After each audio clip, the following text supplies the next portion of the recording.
I think a lot of times what we do is we become defined by something, some brokenness, some difficult situation, like me, the loss of my mother when I was 5 years old, and how that impacted wrecked our family.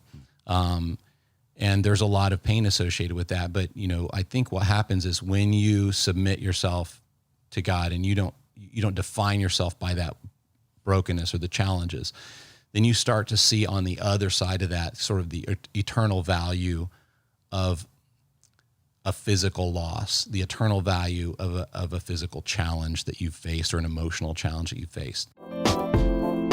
Welcome to the Darren Earlywine podcast, where we awaken you to become who you were born to be. Here's your host, Darren Earlywine. Hey, welcome back to episode 9 of the Darren Earlywine podcast. The crowd goes wild. Once again, studio audience off the hook here in the lush, huge studio we've put together here for the Darren Earlywine podcast, also known as the corner of our office. Anyway, hey, it's so good to be back with you guys. Stoked to talk about awakening yourself through the power of servanthood today. That's where we're going on the episode 9 of the Darren Earlywine podcast. Thank you so much for downloading this, whether it be on YouTube or through your podcast platform that you use for audio podcasts. And once again, I just want to ask you, if you would, take the time to give us a review, give us a like, a share through the podcast, to subscribe, whether it be here on an audio podcast or right here on YouTube if you're watching the podcast. That's one of the ways that we can grow and help continue to awaken more and more people to become what they are born to be. And so for those of you that have done that, thank you so much. I really appreciate it. We were really, really impressed and really pleased and just humbled this past week to see the numbers of the downloads just going through the roof. And it means you're telling people about it. You're sharing this with friends, with family, people that need this kind of awakening in their life. And thank you so much. It means a ton. Today, we're sitting down with a good friend of mine, Mitch Davis. And Mitch is one of the founders of Mission Uprising, and they do some just phenomenal stuff. We're going to talk about it today. It's going to inspire you and just talk a lot about the awakening experience that happens through the power of servanthood.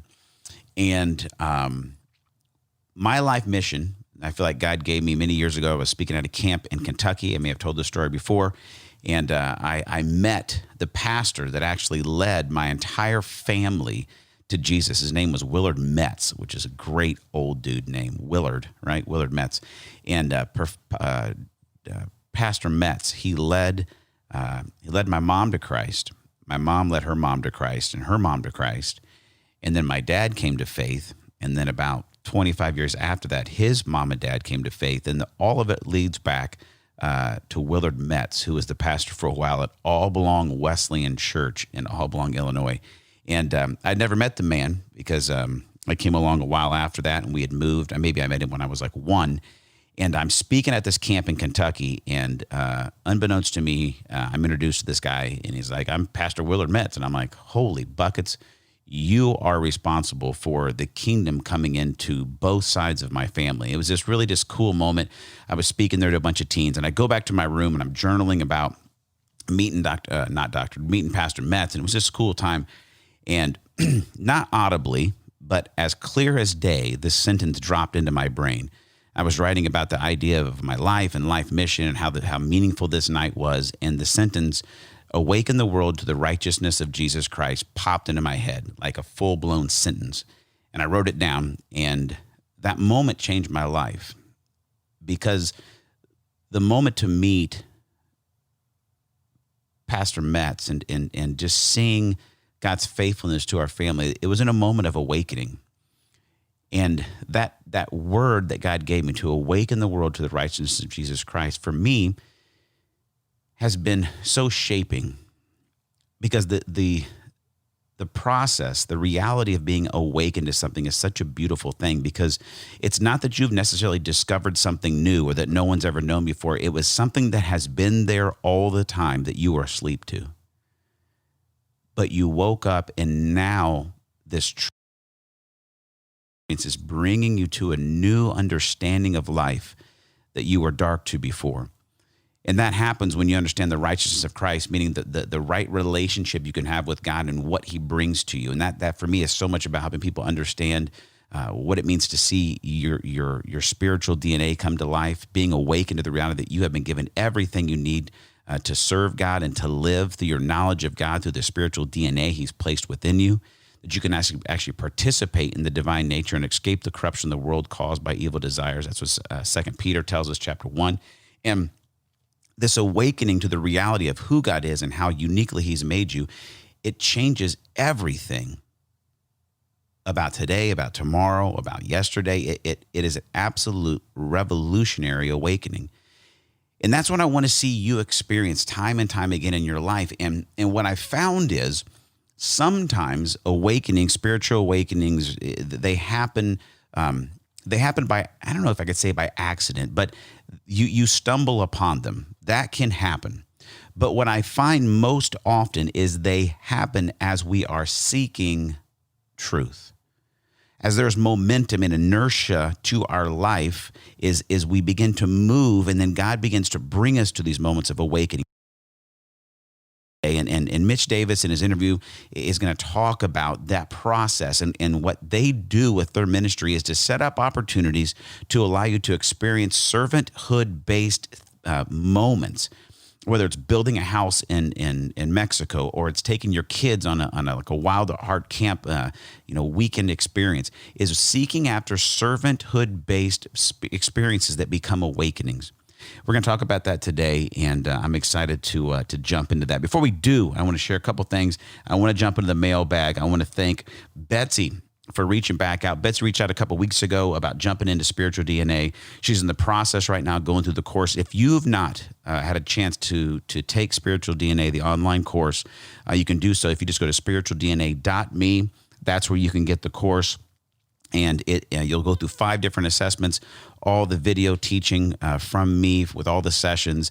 And it's a process to truly awaken you to become who God's created you to be. And Betsy's in process right now. And she reached out. She said, Darren, I've been listening to the podcast. And she says, and during one of the podcasts, you talk about that the 5 people you spend the most time with shape you the most. And that's not a quote original with me. Maybe you've heard people say, show me your friends, I'll show you your future. But the five people that you spend the most time with, they are the sum total of who you're becoming. And what Betsy says is, as she's been going through spiritual DNA, she realized that actually what's crazy is that this past year of the quarantine and not actually going to work has been a major blessing in which God is using to awaken her to a new reality. And here's why. She says she's been in a job for over a decade, and the 5 people she spends the most time with at that job are somewhat toxic. It's a negative gossip field type environment. And she said it wasn't until she got out of that environment and began to think about, who are these 5 people that I surround myself with most? And are they the kind of people that I want to become? Are they living the kind of life that I want to be becoming, walking into? And Betsy came to the point, she said, no, they're not. And what she's realizing is this time to be away from these people as she's working from home because of coronavirus, is she's becoming more and more who God's created her to be, and she's realizing it's because she's taken these relationships, or they have been taken out of her life. What I love about is God is beginning to give Betsy a new vision. She's praying for a new opportunity, a new job, a new place that she can step into. And she says this, I love this. She says, why am I sharing all this? Because I want to go through this spiritual DNA course and see what God might reveal and where he might lead. Listen to this. This is beautiful. I don't want to just exist. I want to live passionately each day, making a difference for God. Maybe that will happen in my current workplace if I learn about my gifts and passions, or maybe it will lead me somewhere new, but I'm excited to start the journey and see where it leads. Betsy, thanks so much for listening to the podcast. Thanks for reaching out. And if you have a moment this week, would you do me a favor and pray for Betsy?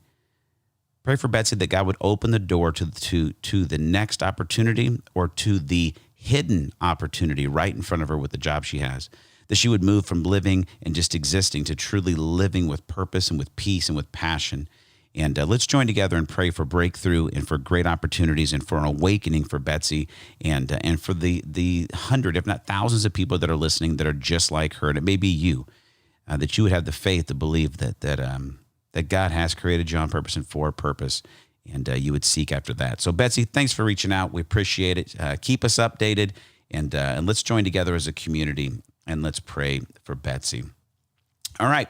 Hey, I want to hit us with, let's see, we need some kind of a transition here. What do we need? Crickets?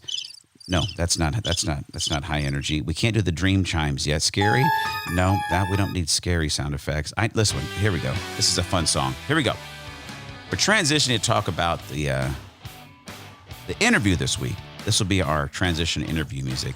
Kind of sounds like the Foo Fighters, but not quite as good. But it's a good sound.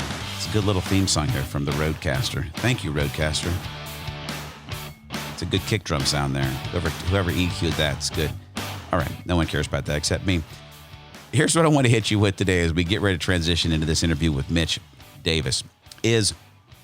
I got 3 statements. They all alliterate with the letter P because, of course, they do. Everything has to alliterate. But here's what Mitch is going to take you through is as we seek purpose through these awakening moments, we have to let 3 things guide us. And he says it like this. We got to pursue purpose that's greater than profit. Purpose that's greater than profit. Now, if you run a company or you're in a leadership role, that's something that I want you thinking about in your leadership role and in the leadership capacity that God's put you in is, do you seek purpose for yourself, for your company, and for your employees more than profit? Is there a purpose each day that's greater than that? Are you involved in leadership that's not just trying to hit the bottom line, but it's actually trying to create change and awakening in the people that you lead? And as you look at that, and even in your own life, is as you're trying to seek out who has God created me to be, how do I step into that reality, your purpose has to be greater than profit. If right now you wake up and most of your life is just trying to hit the next sales goal or get the next promotion or have enough money to do this or to add this on the house, if profit is your number one motivational factor, your purpose is too small, friend. God has not created you to be a money-making machine. Money's not bad. God had figured that out. He gave us the opportunity to make money, and I'm down with John Wesley, right? I want to make all I can, save all I can, give all I can. Money can be a phenomenal tool. It creates options, not against having money.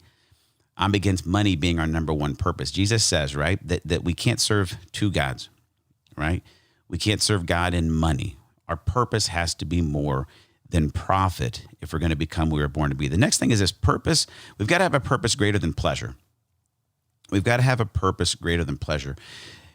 Solomon, David's son in the Old Testament, he is said to be the wisest man that ever lived except for Jesus. And in Ecclesiastes, Solomon talks about that he went on this search for meaning and purpose. And he says he denied himself no earthly pleasure. He had all the money, all the fame, all the power, all the wisdom, and he went nuts for a while and did anything and everything he wanted and sought after pleasure. And he gets into the book, and he says, listen, this was all found. I found this wanting. This was empty.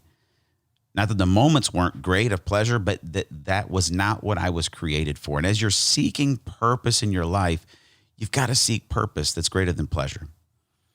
And I think often what happens is maybe if we are seeking profit and it works and we get a little money, we get a little momentum in our life, we begin to find things that bring us pleasure.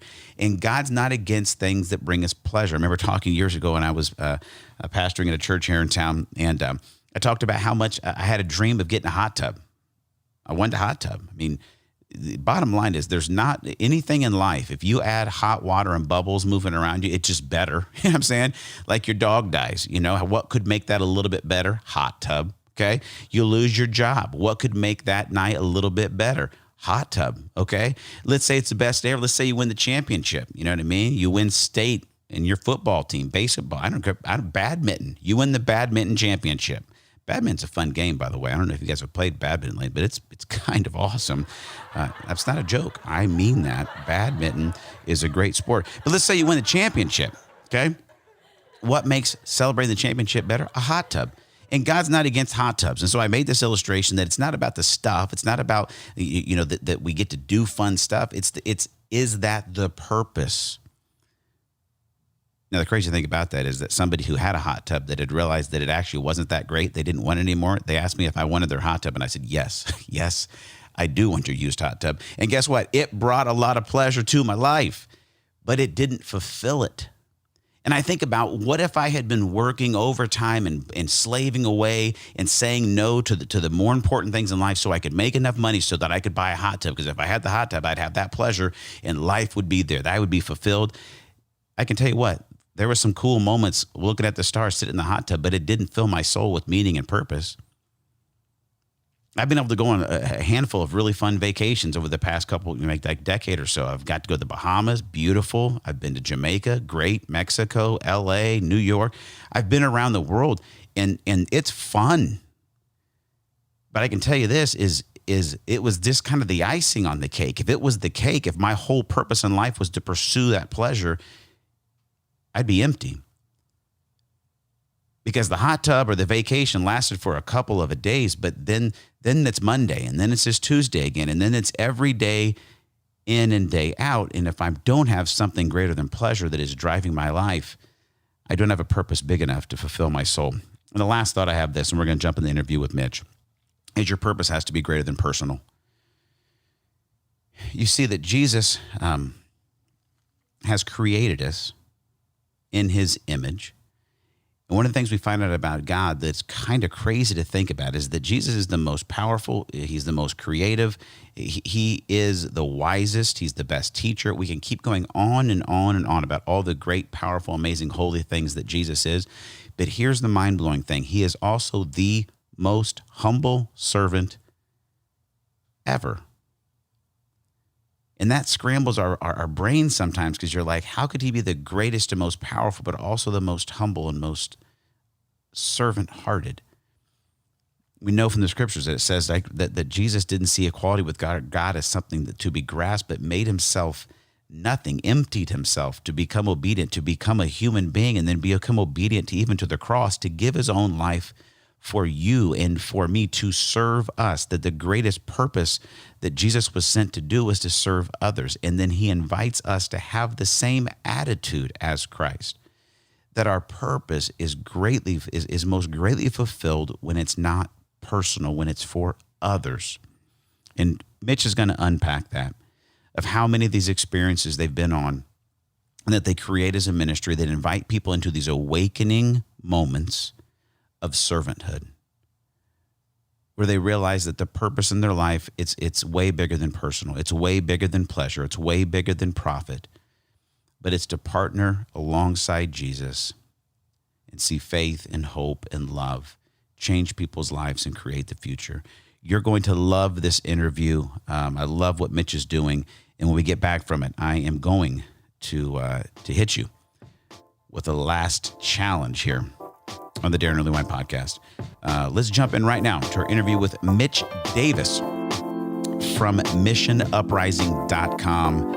And I pray that this moment of listening would be an awakening to a servant-hearted life. Let's jump in our interview with Mitch Davis. Hey, excited to sit down face-to-face here in person with one of my good friends, Mitch Davis. Mitch, we've known each other for, I would feel like at least a decade, maybe 15 years or so. About 15 years, yeah. And you are the founder and president director of Mission Uprising. We want to get into that and unpack what you guys do, because I've always loved everything that Mission Uprising puts together. But one thing I'm excited about talking about and digging into your story and really the pursuit of God's call in your life is something that from day one when I met you that we really had a connection on, is just your passion to see people's life change through serving other people. Yeah. And how that experience, and that truly an awakening experience that happens through serving others. Yeah. And that's so much of what you guys are a part of. I'm excited just to have you on the podcast and jump into the story. Thanks for letting me come with you. And I enjoy it. It's fun. So let's let people, I guess, in a little bit on exactly what Mission Uprising is and what you guys are accomplishing, so we can at least get that context. Yeah. So Mission Uprising is really all about, so we exist since about 17 years, since about 2002. We really started getting together, and it came out of when John Eldridge wrote Wild at Heart. Yeah. We went to one of his first boot camps. We out in Colorado.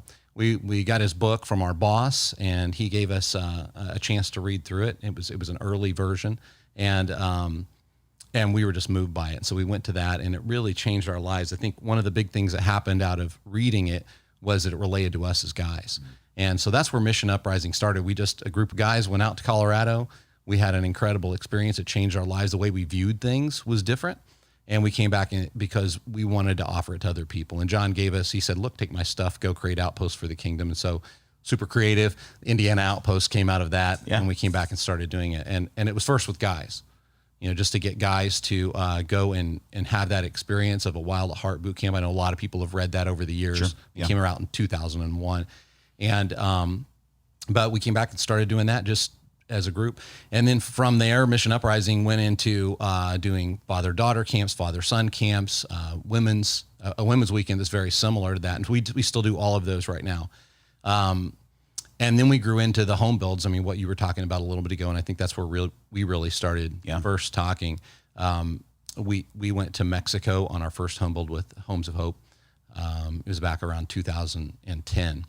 And that was really a life-changing experience for me. I think the thing that happened during that woke me up a lot. And that was sort of a catalyst moment of seeing a little boy. There was a little boy, lived in a car with his mom down the street from this house that we were at. And I had a 5-year-old, my son Nick was with us at the time. And throughout the day, we got to see this family, and we noticed that they were sitting in the car, and she was pregnant, and she had an infant and this 5-year-old.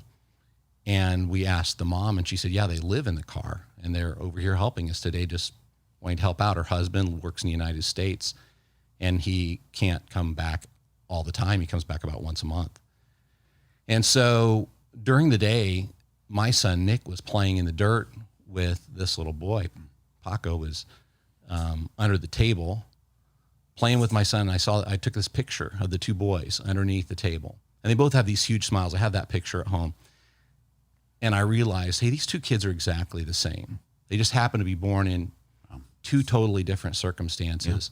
Yeah. And it broke me. And to me, it was, one, I have to do something about this. And two, was that when people see something real and they look it in the eyes, whether it's poverty or hunger or a broken person, that's something that wakes you up.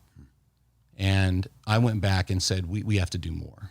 And so Mission Uprising has grown into more because we were drawn into more by what happened for us in those experiences. And, as I think back to that moment, and my son, I talked to him a lot about it, is that, those two boys were exactly the same in terms of what they liked to do. They were exactly the same in terms of what attracted them to, playing in the dirt with a hammer, whatever it happened to be. Yeah. And I think what we happen to do most of the time is get caught up in our worlds. We get caught up in what we're doing, and we don't think about all the other people and what they're walking through and what they're experiencing. I think God wants us to look outside of ourselves. And if something's not awakening us to that, we'll typically just stay in our groove. And, even something like COVID has been significant for a lot of people to get awakened to something more. And so we really look at everything that we do today is create these awakening moments that can be catalysts for change, to view your life differently, to maybe walk into what God has for you in a bigger way. And it seems to be getting more and more as the years go by, and as I get, more years under my belt, kids get older, that kind of stuff. I love it, Mitch. And the thing that I think always struck me is when we first, got connected is now, full time is what you do is your work, with Mission Uprising and the camps, the Hope, Homes for Hope. But the thing that always stood out to me when I first met you is that you were in the corporate world. Yeah. And we're working to really a lot of, I think when we first got connected, you guys were just getting what became the Super Serve Challenge off the ground with Defenders here locally. And but you've worked in the corporate sector, but you've always had Mission Uprising. You were developing these things, I guess you could say, in your spare time. Mm-hmm.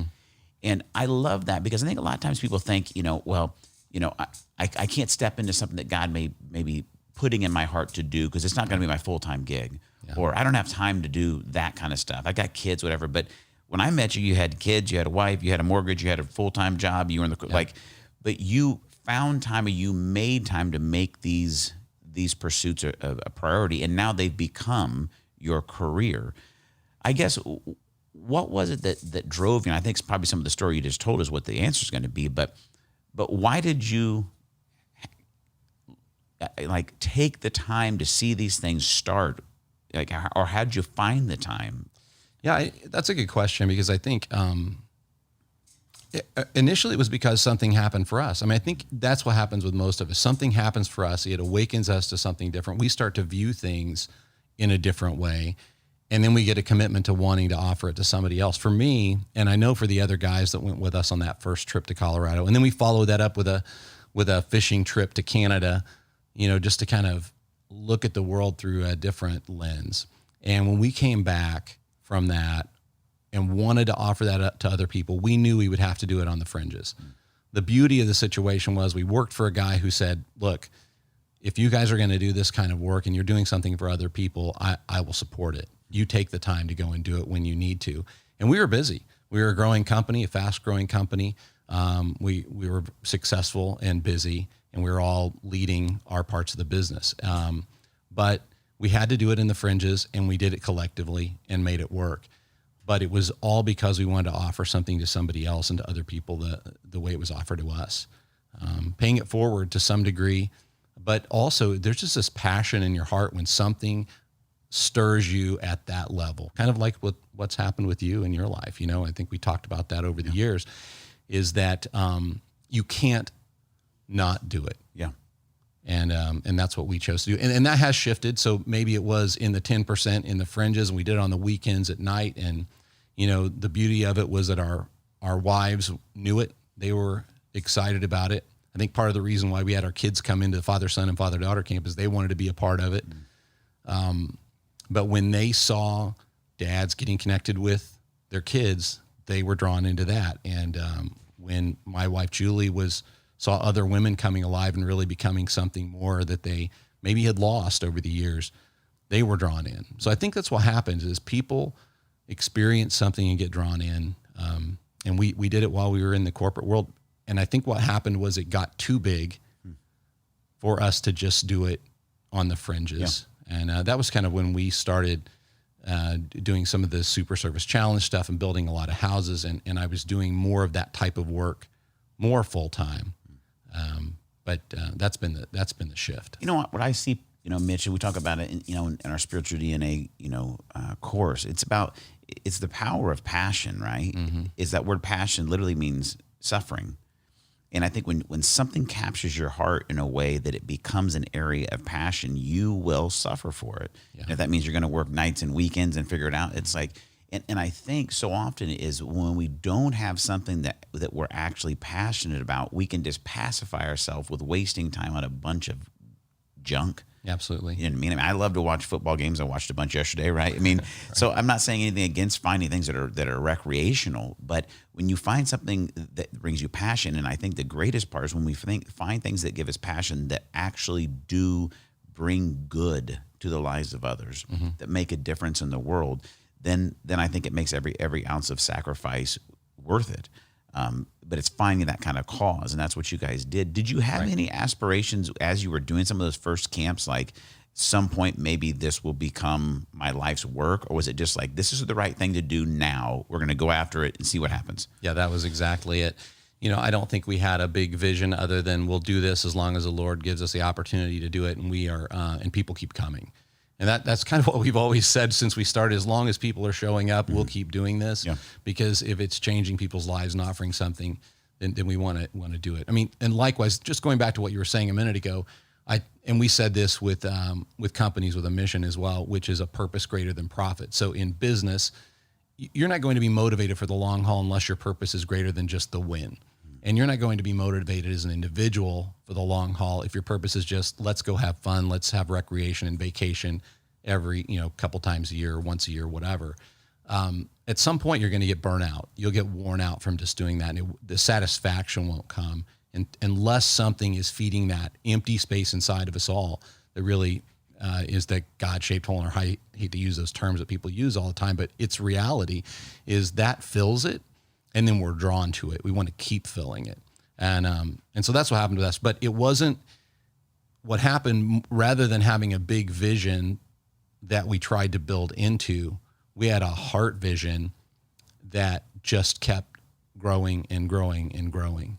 And then as each time we would have to sacrifice something more. Like, when we got to the point where we had to sacrifice being in the corporate world or had to sacrifice some time to do those other things, you made a choice, and then you saw the outcomes, and the outcomes were worth the sacrifice every time.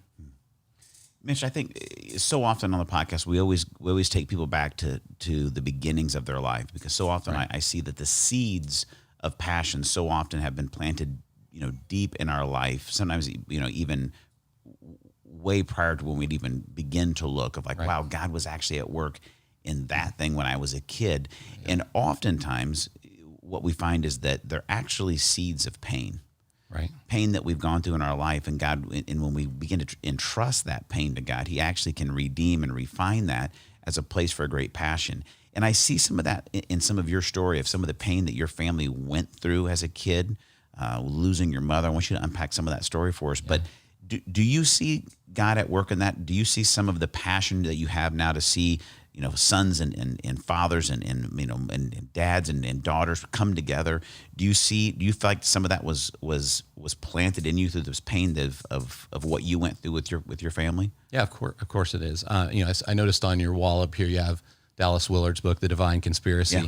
When I walked in, one of the most powerful books that I've read, and in there, he's talking about that. He's talking about redemption. And I think a lot of times what we do is we become defined by something, some brokenness, some difficult situation, like me, the loss of my mother when I was 5 years old, and how that impacted wrecked our family.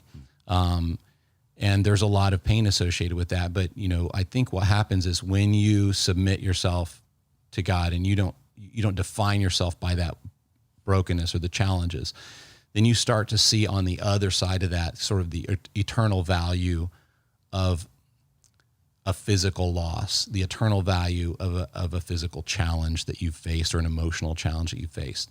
And as long as we can see beyond ourselves and look at it more in terms of how it would affect other people. So for me, for example, I could live out of clinging to the fact that I lost my mother, and that could define my whole life.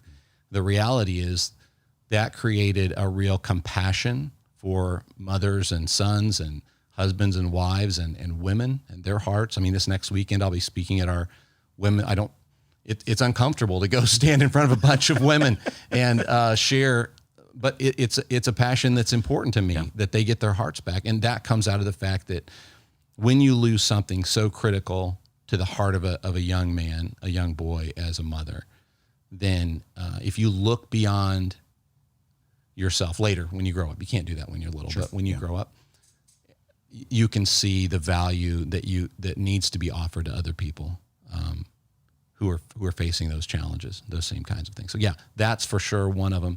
And I think the other one is, and maybe it's not even my own personal wounds and brokenness, but as I look at my dad's a fire chief, an ambulance director, and if there was something done in our city, saving a life or raising money for the muscular dystrophy telethon, it all happened at the fire station or under his watch.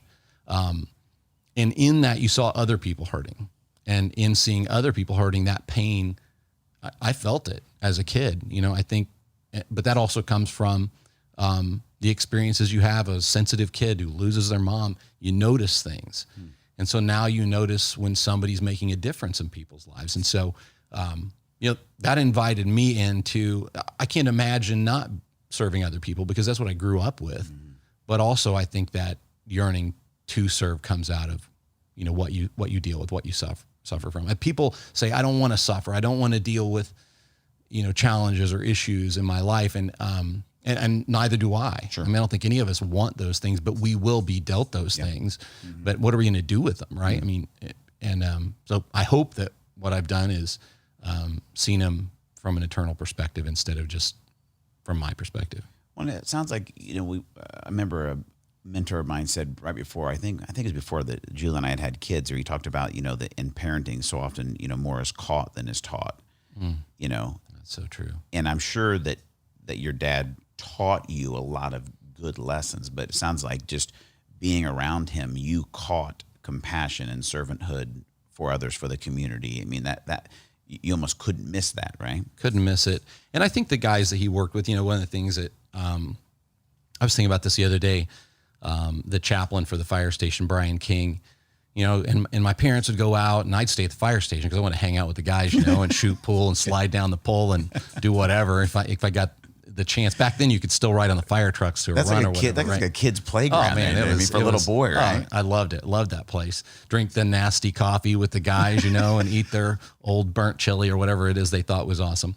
But at the end of the day, a guy like that said, hey, I remember a couple times him saying, let's go grab a burger and go to Little Greasy Spoon next door. And he was speaking to me. He saw me needing that. And you need a guy who's not your dad sort of speaking into you sometimes. But so you learn a lot through those experiences. You absorb a lot through the experiences, and then other people, take the risk or at least take the responsibility to speak into your heart as a kid. And I think that happened to me as well.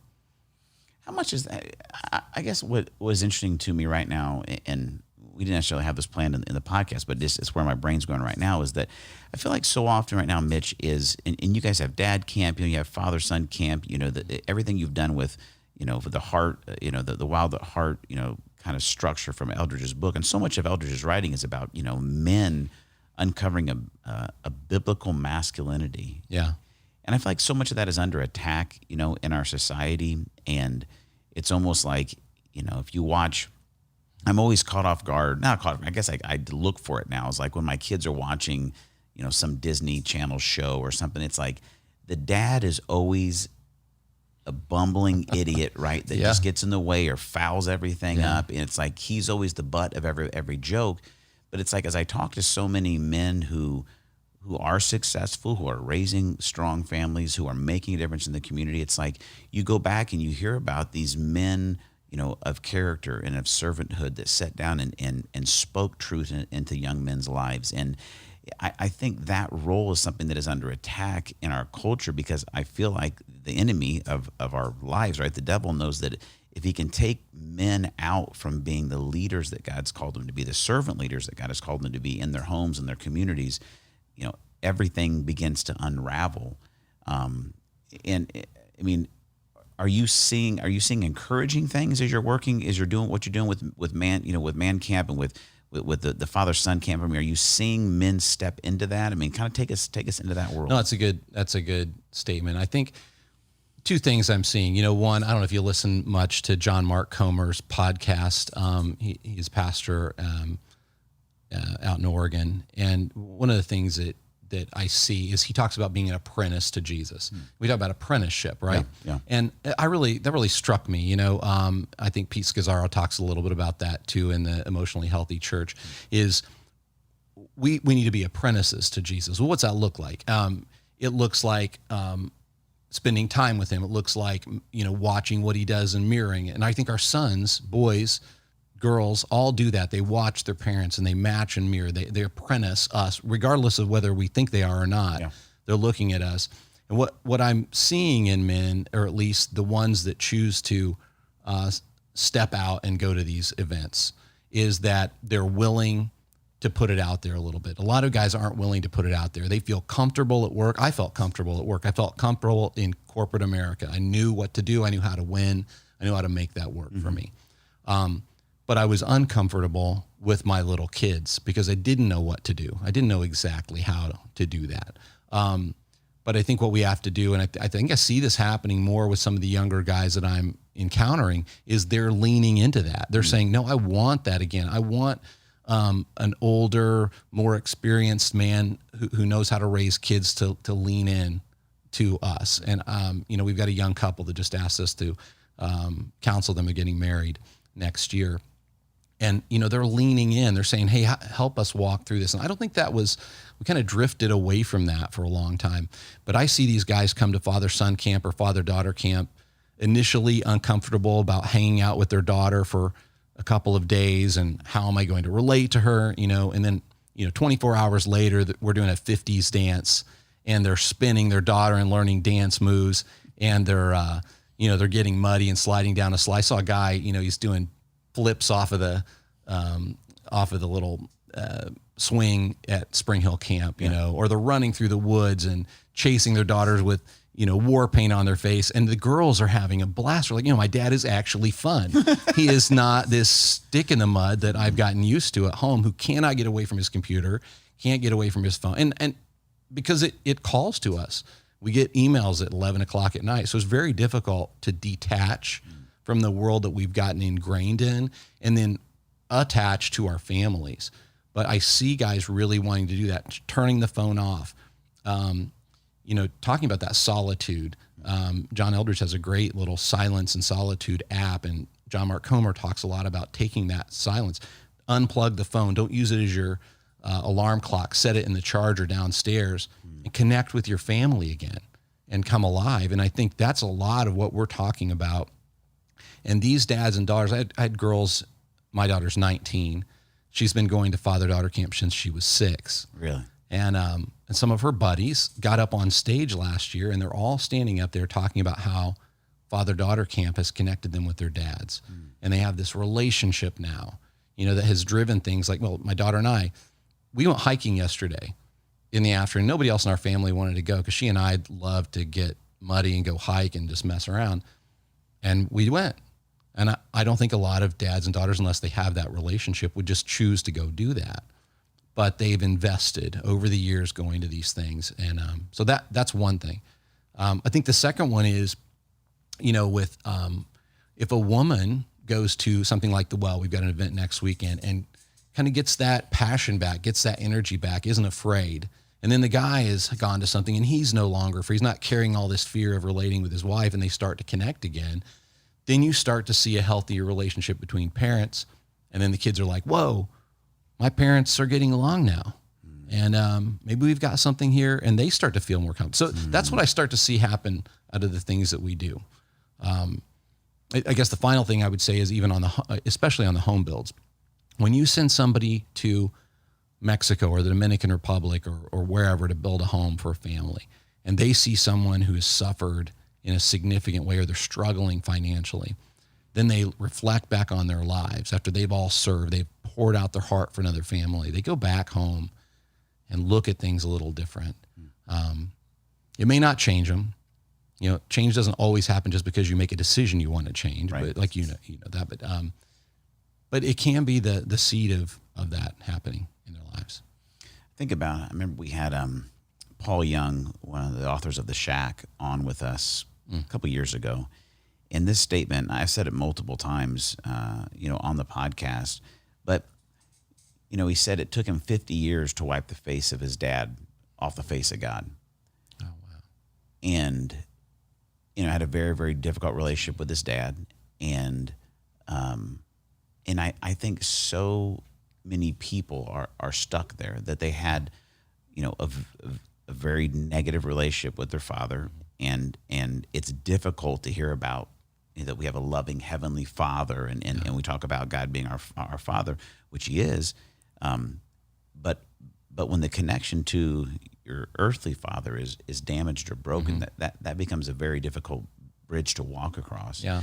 And I just, it just encourages me to think about all these, these daughters or these sons that have gone to, these Mission Uprising camps, you know what I mean? And the advantage that they're going to have to be able to see and understand the heart of God, because they're going to have a dad that was there, that was present, that was faithful, that was engaged. Yeah. Such a gift, and not just to them, but even to the future generations that they'll raise. Yeah, that's true. And I think a lot of them go in with a bad relationship or a broken relationship, not necessarily bad, but a broken relationship or a non-existent relationship with their dads. So many father wounds. If you've read Wild at Heart, yeah. Father wounds, mother wounds, those things are there. The world delivers wounds. It happens to deliver them mostly through the people you're closest to, which typically is your parents or your siblings or a significant other, right? So we don't want to bury somebody in that too much, but at the same time, we are going to wound each other as friends and close relationships. That's what happens. And I think if people don't have that relationship with their Heavenly Father to the degree that they're willing to lay down those broken places to Him and really accept that the cross was enough for whatever happened, right? For whatever your dad, my dad says to me, I remember this situation. He said, when your mother died, he said, I had no idea what to do. Think about it. My dad was 38. And when that happened, when you're 38, and that happens, you don't know what to do. No. And I've seen that happen with several friends of mine as well. And you do the best you know how to do with what you came into the world with and your circumstances. Your family of origin plays a lot into it. My dad grew up in poverty. I mean, think about those things. But he did the best he knew how to do, wounded us in the process. But at the same time, if you don't go back and recover some of those things and give them over to God and forgive him, then you're walking in that. I'm the one carrying that, right? If that's the case. So a lot of what we do, especially at an outpost or one of our adventure trips where we're talking to guys and going deep with them, is get into that stuff. And guys don't want to go there, but if they would, they can get that freedom and women the same, right? I love it. What's coming up in the next, I know that COVID's been, it's been a kick in the teeth for all of us that do live event and gathering type of things for people because we haven't been able to. You guys are starting now just to kind of recover and have some events. What is the regularity of camps? Someone's listening to the podcast, they go, I got to get on that trip with my daughter or my son. What's the regularity and where can they get the information to know what's going on with the camps and the getaways? Yeah, so the regularity of it is like typically we'll do a father-son camp in the spring. But since we didn't do it this year, that's coming up here in October. I think October 23rd through the 25th. We do it at Spring Hill Camp down near Seymour. So if they go to our website, missionuprising.com, and look at father-son camp, they can find that date and register for that. So that's coming up. Okay. Father-daughter camp was just passed. It's the end of August. We do that every year here as well. We're getting ready to start one in North Carolina. We do men's retreats and women's retreats in North Carolina, as well as we're starting the father-child camps there. Let's see. We do home builds every year, usually in June or July. Okay. And the point of that is when people are out of school. Yeah. And we do book them at other times during the year, but we try to really layer them on top of each other when people can go. Yeah. And then we do a men's event in the spring and in the fall here and also in North Carolina. And we have a women's retreat. In fact, our women's well is coming up next weekend. So, there's still a little bit of space, but it's coming up like right now, this Thursday. So 17th through the 20th. And then we have one in North Carolina, October 1st through the 4th. Okay. Will be that. And then we're going to do one home build actually coming up here in maybe the first weekend of November. We're going to do a home build. We're trying to get back into Mexico. So that's going to be a little bit of a challenge, but we think we can make it back to build a house. How long is one of the home builds? Is it just a week? So it's actually like a Friday through a Sunday. Really? So somebody leaves, if somebody left on Indiana Thursday morning, they arrive in Mexico after we get into the airport, get them on a tour bus, maybe go to In-N-Out Burger, grab a burger. You have to. Yeah, you got to have that. If the Lord's going to be involved, we're animal style fries, right? You got to have that. And then we get across the border. Usually in an hour, we're in Mexico and we're on the base, unless we go to Ensenadas another hour south. And then Friday they start building.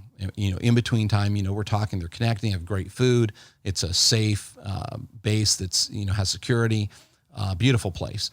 And then so first day the house is under roof. Second day the house is finished usually by 1 o'clock.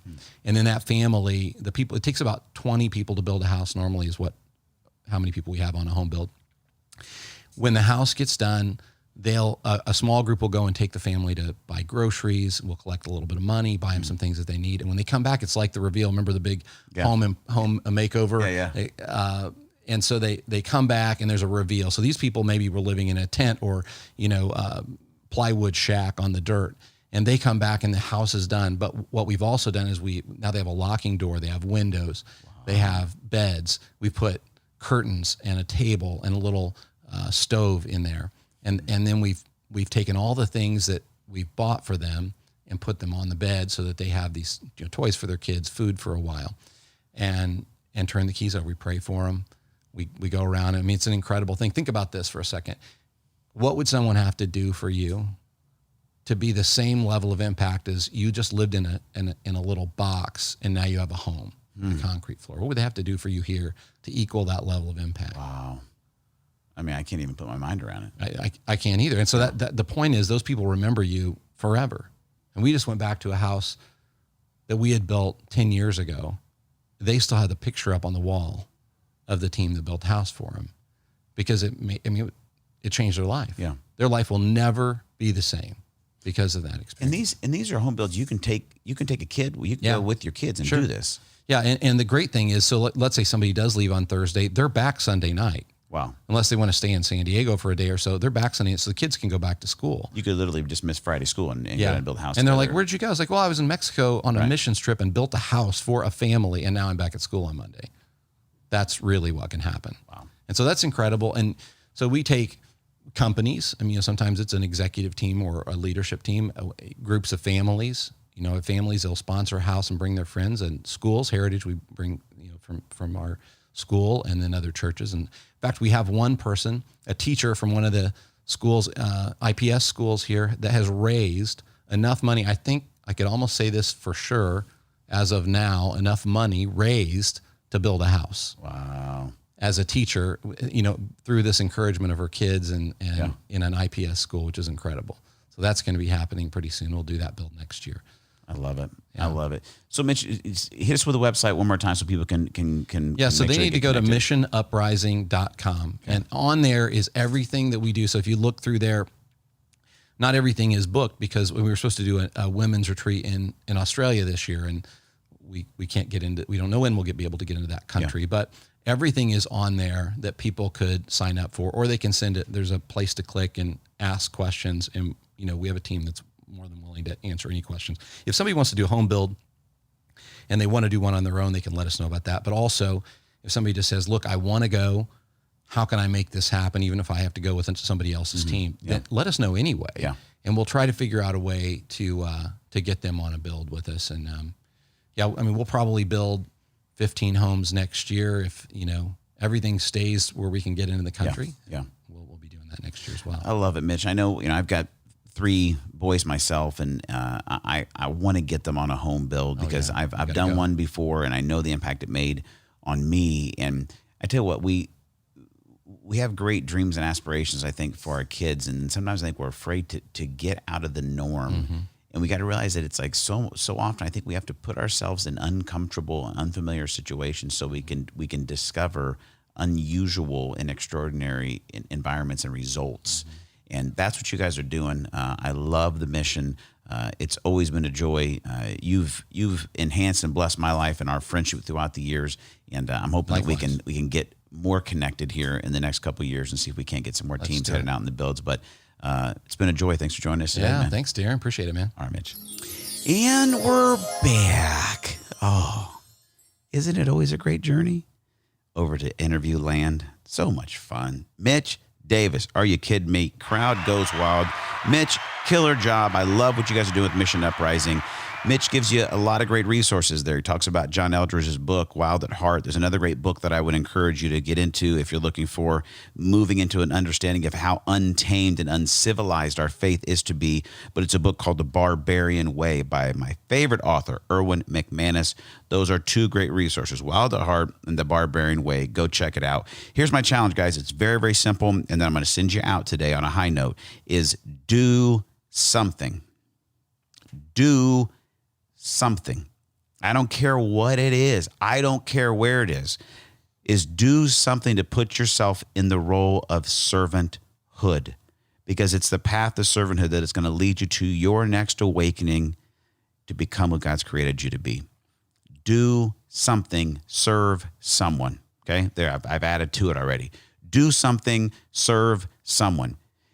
And this is going to be something you're going to have to just go make yourself to do. And guess what? The longer you live, if you're currently single, okay, you have the most time you're ever going to have right now, okay? If you're newly married and you don't have kids yet, guess what? You currently have the most time available to you that you're ever going to have. If you just had a kid and you've only got 1 kid, guess what? You currently have more time now than you're ever going to have if your family keeps growing. If you just had 2 kids, if you just had 3 kids, listen, time continues to get short. And I can remember so often when we were starting Pub Theology, I would talk to somebody and say, hey, we really could use some people to serve and to be a part of what we're doing with Pub Theology, which is the ministry that I started that reaches out and does events in bars. And people would say, oh, man, Darren, I'd love to serve, but yeah, I got the kids and we've got bedtime and stuff. And we're talking about a once a month event, one night at a bar for a couple hours to serve people, to talk to people, to hear their stories, and to let them know about Jesus. I can't, man, Darren, it's crazy at work right now. And it'd be funny because it's like people would talk to me like I didn't have any understanding of that. Like I couldn't get my mind around the fact that at that point, I had 3 kids, right? I had like 3 jobs and 3 kids. Like I had a lot too, but somehow I made time to do it. And I'm not saying that I'm like the great response or the great like example here. I'm just saying those moments hit me that it's like, you don't just find time to do the things that are most important in your life. You have to make it. For maybe for you, it's coaching. You're like, you know what? I don't know where I could serve, but I love sports. Okay. Well, I'm not saying you have to go serve in a soup kitchen or go to a bar. What if you just started coaching the next generation of kids? Find a little kid soccer team that your kid's on. And guess what? There might be kids on that team that don't have a dad, or they's not around, or they're in a tough time and they need a mentor. They need somebody to walk next to them. Maybe it is serving in a soup kitchen. Maybe it's being Santa Claus at the mall. I don't know. I don't even know where that thought came from. That was not even close to a good illustration. It's live. Hey, we're live here. Okay. I don't know what it is. Here it is. Do something to serve someone. If you are looking at your life right now, you're going, man, I feel like I lack purpose and I lack meaning in my life, then begin asking God to do an audit of your life and find out, is there anything I do on a weekly basis that is solely for someone else's benefit? And if there's no one in your life where you're serving, you have found your next step to unlock purpose and meaning in your life. Because it's the path of servanthood that leads you to awakening experiences that take the next step to seeing you become who you were born to be. Because that's where rubber meets the road. You can go through the spiritual DNA course. You can listen to all the podcasts. And you can go, I want to be awakened to become who I was born to be. And I want to figure out who God's uniquely made me to be and blah, blah, blah. I'm in there and I want to do it. Well, guess what? Where that actually gets manifest, where that actually gets practiced, it's in serving other people. Because you were created to be a servant. So don't make it too complicated. Take what we learned today from this interview, conversation with Mitch Davis, and do something to serve someone, and you will start the next awakening experience. Gosh, it's good to be with you guys each and every week. Would love to hear from you. If you got questions, reach out. Darren at blackbirdmission.com. You can also find me on Facebook and Instagram. Just search Darren Earlywine. On Facebook, I have a personal page, and then I have a speaker page. Personal page, you might see more pictures of my dog, maybe football. Speaker page, you're going to see more quotes and podcast links and stuff. But would love to connect in a deeper way through the podcast and through social media. Have a phenomenal week. I love you. It means the world that you listen to the podcast. And until we talk again, don't forget these 3 things. God is for you, not against you. God is near you, not far away. And God has created you on purpose and for purpose. We'll talk to you next time, right here on the Darren Earlywine Podcast.